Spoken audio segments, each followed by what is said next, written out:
When the police arrived, they convinced Stephen Sr. to let them in the house. Stefan had run to the basement. 2 officers ran right after him, and within moments, there was gunfire. Stefan was dead. Stephen Sr. was devastated. His family was heartbroken. The officers said that Stefan had a knife, but in fact it was later revealed it was a butter knife. No de-escalation methods were used, no taser, no one called any medical professional, just gunfire. His family, they didn't let their pain stop there. They talked to every news agency that they could. They talked to every lawmaker in the local area and in the state. And within a few months, the state of Illinois passed what is called now the Community Emergency Services and Support Act, or CESA. It's a law that prevents officers from responding to a medical or mental health emergency.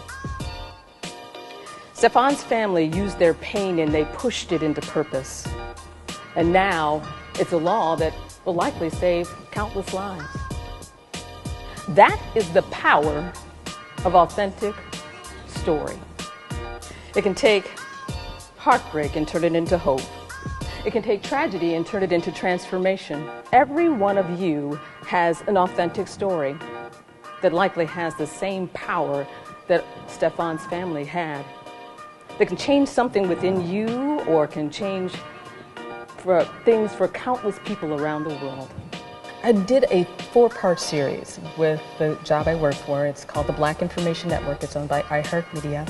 And it was a 4-part series called Black, Autistic, and Safe. I spoke with about 10 different parents of adults on the autism spectrum, asking them about how they prepare their young one when encountering the police.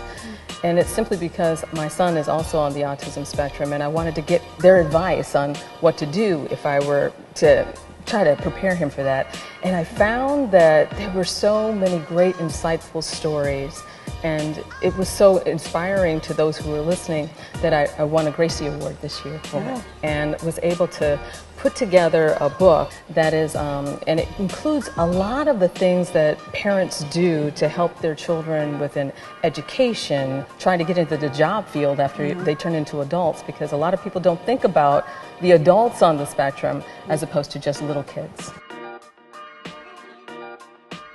I learned in that moment that my authentic story was my power. A piece of my past held the key to my son's future.